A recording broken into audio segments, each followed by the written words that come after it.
But if I lay down and I play dead and I stay dead. The Wolf of Wall Street. The movie begins with a Stratton Oakmont, Inc. television ad. It discusses the traits of Wall Street brokers and makes comparisons to lions or bulls. A lion is seen all over one of the company's floors. Next, we observe a sizable gathering of brokers engaging in a game in which they toss little figurines onto a board with a dollar sign serving as a target. Then Leonardo DiCaprio's character Jordan Belfort introduces himself to the players in the game. He claims to be the Bayside, Queens, resident son of two accountants. Jordan has lived a life of boundless drugs and as many hookups as he wants ever since he started working on Wall Street. Later, when high on Quaaludes, he is seen piloting a helicopter after blowing cocaine into a hooker's butt. Additionally, he is seen driving his Ferrari and receiving a blowout from a woman who is later identified as his wife, Naomi LaPaglia Margot Robbie. Jordan claims that he consumes enough drugs to numb the majority of New Yorkers. But the drug he enjoys most is the one that can help a man rule the world: money. He crumples up $100 and drops it in a trash can after snorting a line of drugs with it. Jordan started working on Wall Street when he was 22 years old and was married to Teresa Petrillo Kristen Milioti. When he begins working as a broker, he meets his easygoing, smooth-talking boss Mark Hanna, Matthew McConaughey, as well as Peter de Blasio, another obnoxious and foul-mouthed co-boss Barry Rothbart. Jordan is astounded by how everyone operates and converses. Mark joins him for lunch while pounding his chest and chanting in sync. Mark orders enough martinis for them to pass the fuck out. Jordan is asked how frequently he jerks off. According to Jordan, this occurs 3 or 4 times per week. Mark, who performs it at least twice a day, says that's a rookie performance. He starts talking incoherently to Jordan about how the stock market is a fugazi, and that nobody can anticipate whether it will move upward, downward, sideways, or in any other direction. Mark's primary reason for entering stocks was mostly for hookers and blow. A while later, Jordan joins him in the money chant. The first day Jordan uses his broker's license falls on October 19, 1987, often known as Black Monday.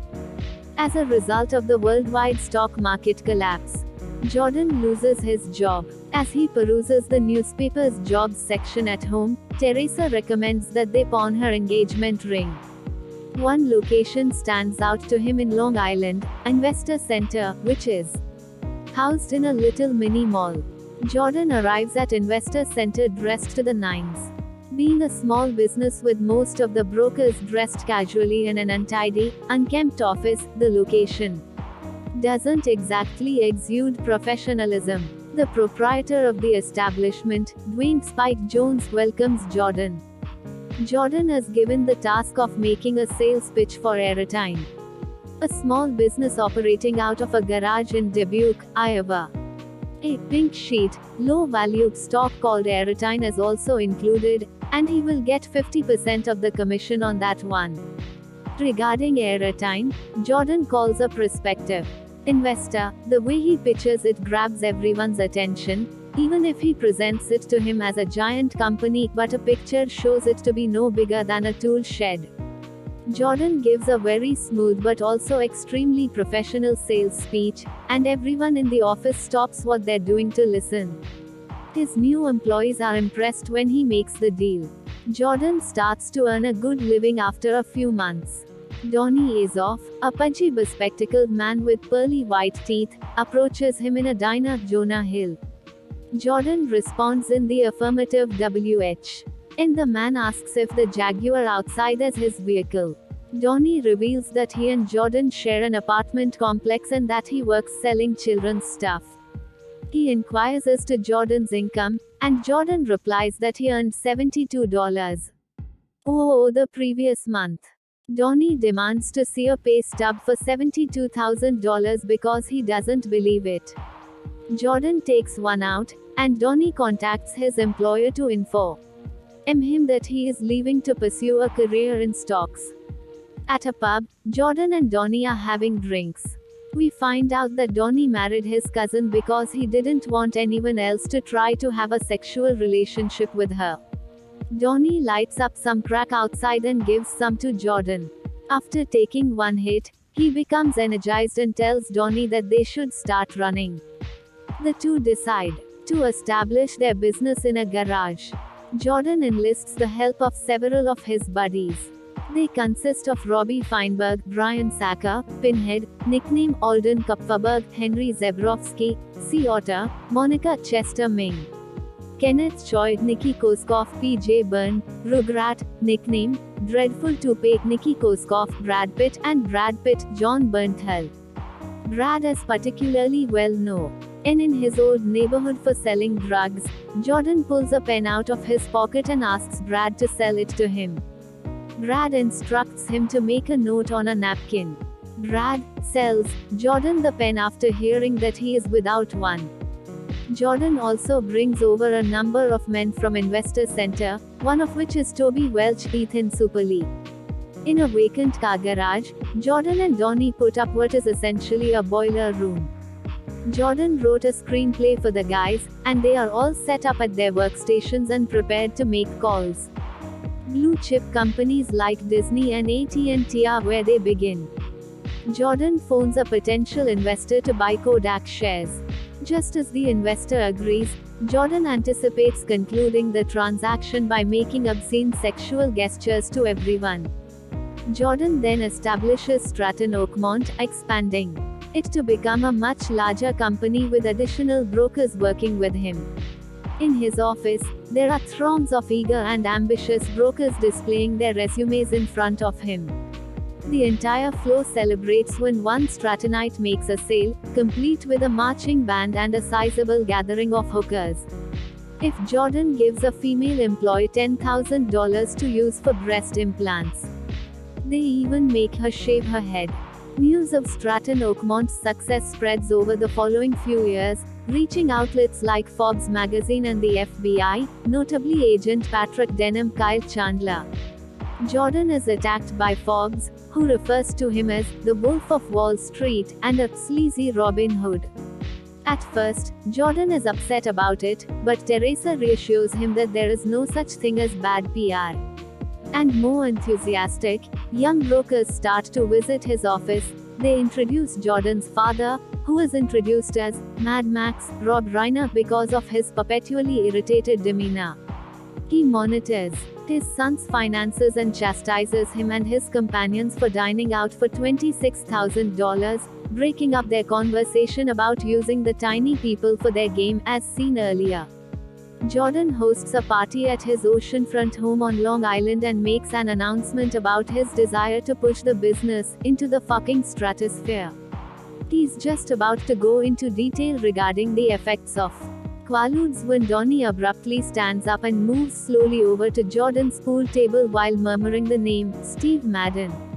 As Jordan points out, Steve Madden was the well-known brand for women's footwear. Then Jordan first encounters Naomi.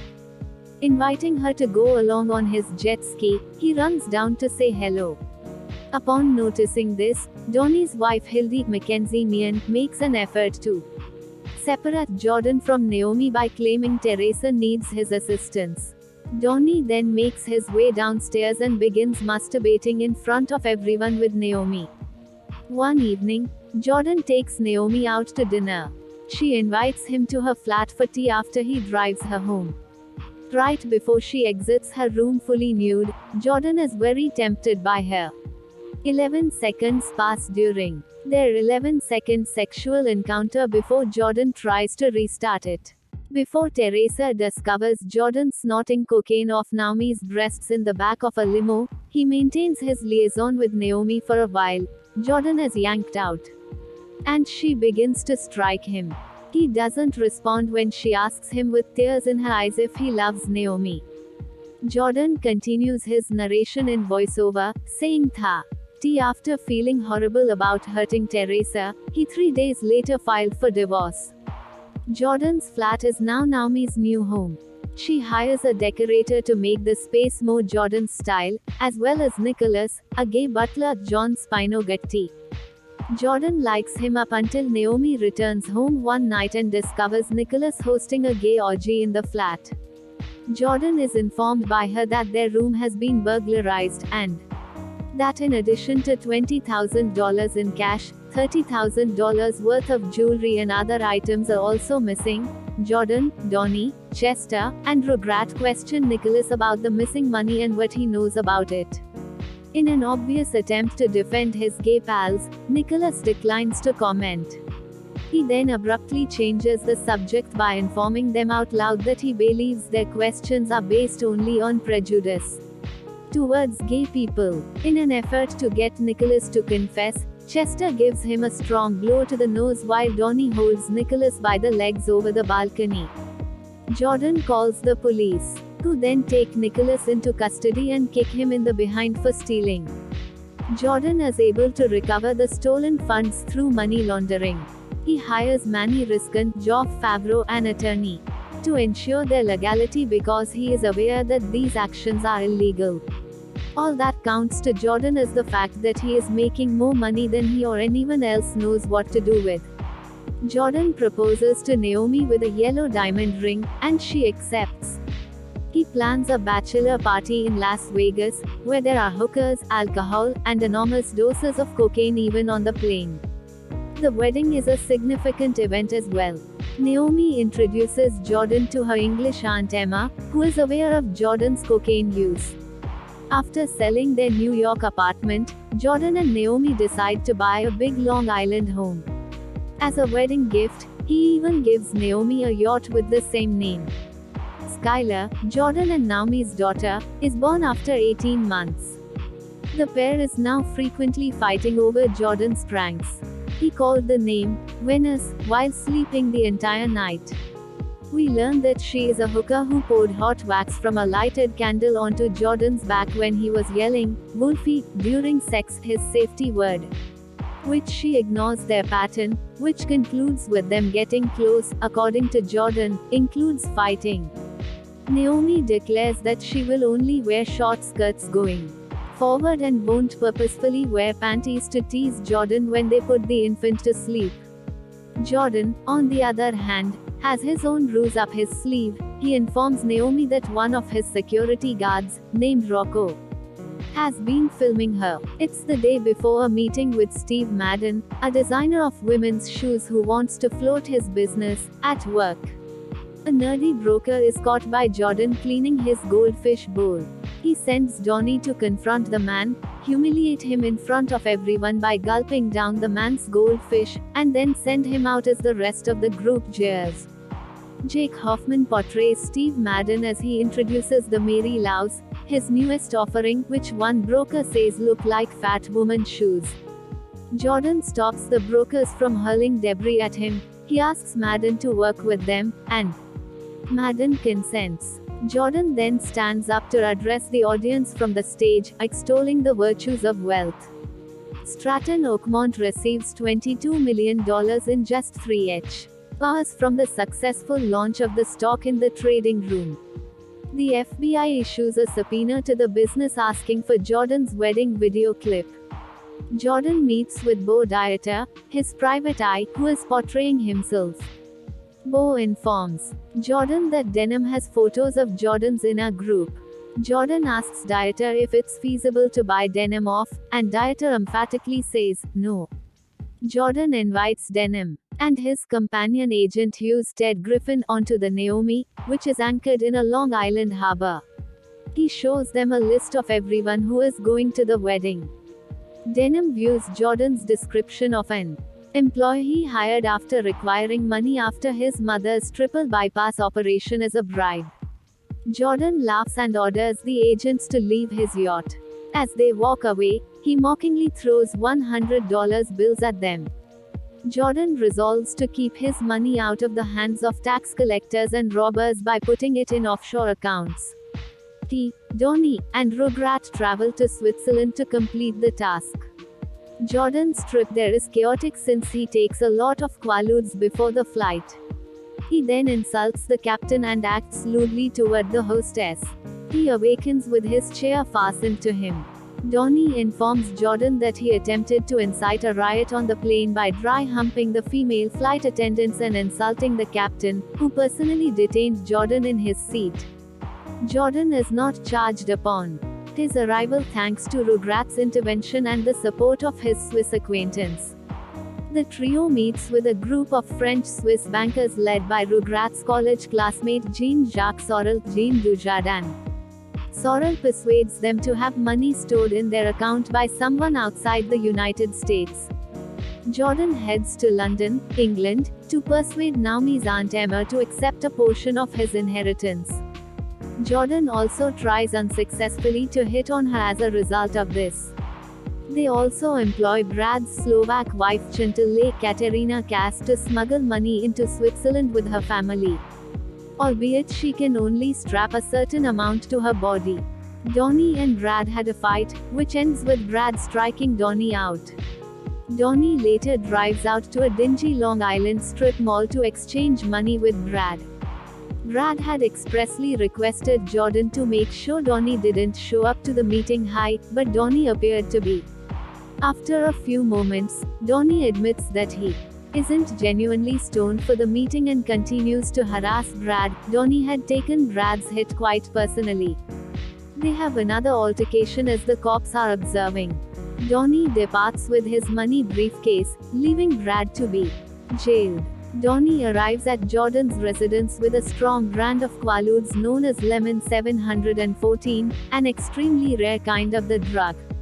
The two take one pill apiece and watch Family Matters on TV for 35 minutes before feeling no symptoms.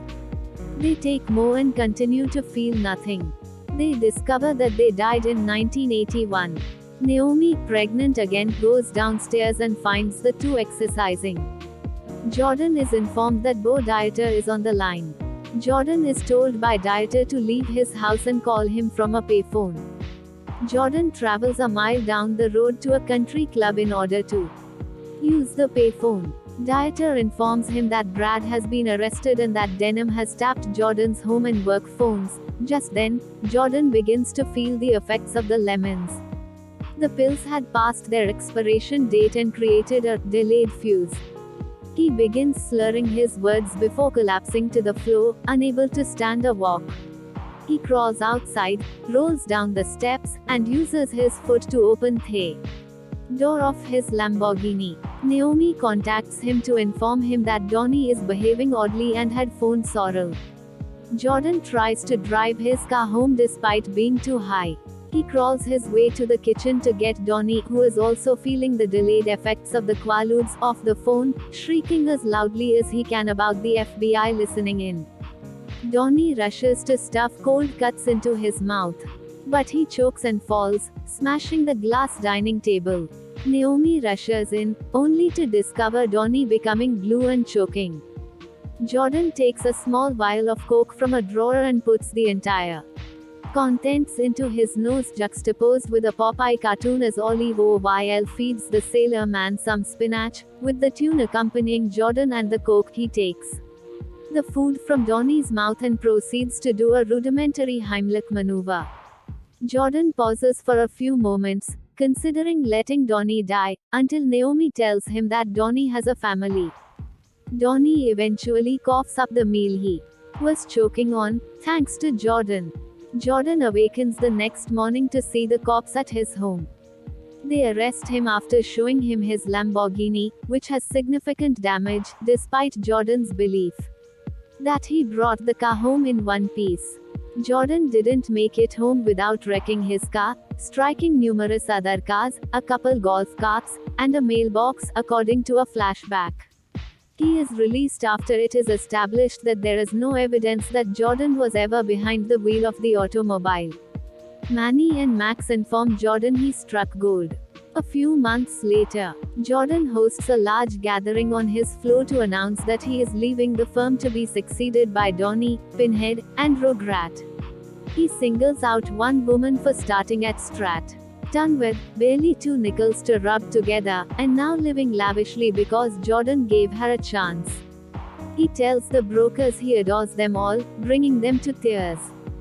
Jordan suddenly changes his mind and decides to stay, prompting applause. He gets everyone to sing the money chant with him. His father is furious, believing Jordan would be better off accepting the FBI's offer. Jordan throws a lavish party on his yacht immediately after Brad gets freed from jail. Brad then ceases trading stocks, and Jordan informs us that he died of a heart attack 2 years later. Jordan and Donnie accompany their spouses to Portofino, Italy, to continue the celebration in June 1996. Rugrat phones them while they're sniffing cocaine and drinking Bloody Marys to tell them that Steve Madden is selling shares after learning about Jordan's recent legal troubles. To make matters worse, Naomi arrives in tears to inform Jordan that Aunt Emma has died of a heart attack. Jordan is upset, but more so because the $20 million in her account is now unreachable. Jordan phones Sorrel, who informs him that Aunt Emma has nominated Jordan as the heir to the money. He simply has to travel to Switzerland as soon as possible, despite Naomi's request that they go to England for the burial. Jordan hurries to urge the captain to take them to Switzerland.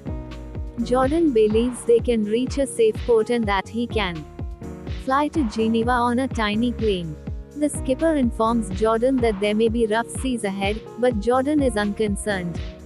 They do, indeed, sail right into perilous seas. Jordan instructs Donnie to go fetch more quaaludes. Despite Donnie's objections, Jordan does not want to die sober. He rushes downstairs and brings the drugs up just as a massive wave smashes into the boat and flips it over. Jordan summons an Italian Navy helicopter to rescue the passengers. They're transferred to another boat, and Jordan witnesses the crash of the plane he was hoping to capture. He claims it was caused by a bird flying into the engine. He believes this is a sign from God. Jordan has matured during the last 2 years. Straight Line, his money-making seminar, is advertised in an infomercial. Denham and other agents arrest Jordan as the infomercial is being taped. Sorrel had been incarcerated in Switzerland for offenses unrelated to Jordan, and he ended up ratting him out to Rugrat when they were enjoying dinner, who is also arrested. Sorrel had an affair with Brad's wife whenever she smuggled money to him in Switzerland. All of Stratton's members are brought in for testimony, but they refuse to give up anybody in order to save themselves. Donnie goes to Jordan's residence since he is under house arrest and has a tracker on his right ankle. He claims to have Jordan's back in the grand scheme of things. He also inquires about Jordan's sobriety. Jordan thinks it's terrible. Naomi is equally enraged with Jordan and refuses to speak to him. Jordan and his lawyer meet with Denham and 2 other Department of Justice lawyers.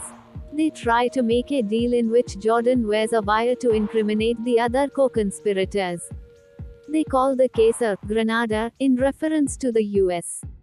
invasion of Grenada in the Caribbean, where the U.S. government very easily suppressed an invasion of that island nation by Cuba. To them, the case will be easy for the depth of justice to and because of the overwhelming amount of evidence they've collected. Jordan harasses Naomi for sex a few nights later, and she ultimately caves and begs him to make love, as if it were the last time. Naomi appears indifferent and passive. When the two are finished, she informs him that this is the last time they will see each other. She intends to file for divorce and informs Jordan that unless he agrees to every condition she demands, a quick divorce, full custody of their 2 children, and half of his remaining wealth, she will obtain a restraining order barring Jordan from ever contacting her or the children again. Jordan becomes upset and abuses her. She slaps him, and he hits her in the stomach. He bursts into a little sitting room and rips one of the sofa cushions open, revealing a package of cocaine. He snorts heavily and rushes into Skylar's room, stealing her bed. He rushes downstairs to depart with Skylar, despite Naomi's terrified objections. Naomi and the Belfort's maid attempt to stop Jordan as he reverses the car out of the garage, but he crashes into a wall only yards away. Skylar is unhurt since she was wearing her seat belt, while Jordan sustains minor head injuries. As a stunt, Jordan knows he would most likely never see his two girls again after this new event. Naomi gets Skylar out of the car. Jordan has the wire set up to bring in his colleagues. When he returns, they all applaud. He decides to begin with Donnie. Jordan hands him a letter that reads, "Don't implicate yourself. I'm using a cable." Donnie pretends not to remember anything. NG when he questions him about their financial habits. When the FBI arrives at Jordan's home to arrest him, they find the letter he slipped to Donnie, though not shown. The note was given to Denham by Donnie himself, likely as part of a deal that will leave Donnie unaffected or facing lesser charges. The rest of the co-conspirators are caught at the workplace as Donnie quickly deletes any incriminating files on his office computer. Jordan gets condemned to 36 months in jail in court. Max looks sad as his mother sobs as her kid is taken away. Jordan acknowledges that he was afraid when he arrived to the jail. He claims that he forgot he was wealthy for a little while. He'd grown up in a world where everything was for sale. The last scene takes place in Auckland, New Zealand, during a straight line conference. The host is played by the real Jordan Belfort. Jordan enters the throng and takes a seat in front of one man. He pulls out a pen and tells him he can have it. The guy begins his pitch uncomfortably before Jordan snatches away the pen. He passes it to another uncomfortable person. Jordan proceeds to do the same with other visitors, while all the aspiring millionaires look on. The end.